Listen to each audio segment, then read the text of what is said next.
ఆకర్షణల తట్టు. ఇప్పుడు టిక్టాక్లని షార్ట్స్ అని ఇలాంటివి ఉంటాయి.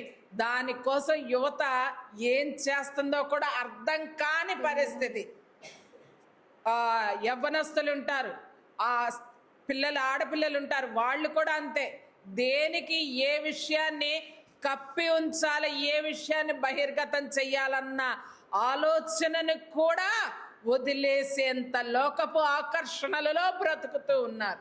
శరీరాన్ని కప్పుకోవాలన్న విషయాన్ని కూడా విసర్జించే స్థితిలోనికే వెళ్ళిపోయి ఉన్నారనమాట. అదేమంటే ఏమంటారు, లోకములో ఇది ఒక ఆకర్షణ అన్నట్లు చెప్తారు.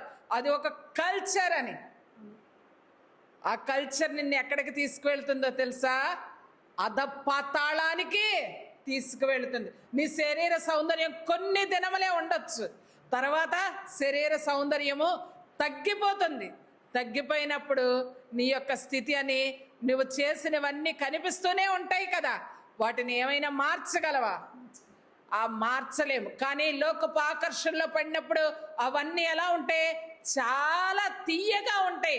ఇది చేస్తే ఏం తప్పు, ఇది చేస్తే ఏమి తప్పు అని ఆలోచిస్తూనే ఉంటారే కానీ ఈ అలవాటు చేసుకుంటే ఏం తప్పు అని చిన్నగా చదువుకునే సమయంలో స్మోక్ చేయడం అలవాటు చేసుకుంటారు విద్యార్థులు లేదా యవ్వనస్తులు. తాగుడు అలాగే అలవాటు చేసుకుంటారు. అవి మానాలంటే ఇవన్నీ లోకపు ఆకర్షణలే కదా. ఏ తల్లి అయినా ఏ తండ్రి అయినా బాబు నువ్వు స్మోక్ చేయి, నువ్వు డ్రింక్ చేయని ఎవరైనా చెప్తారా? ఎవరైనా నేర్పిస్తారా? కానీ అది చాలా స్నేహంలో చాలా చిన్నగా మొదలవుతుంది.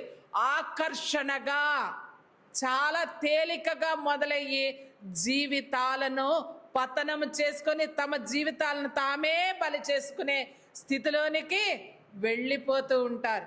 ఇది ఒక రకమైన శరీరాశ, ఆకర్షణ.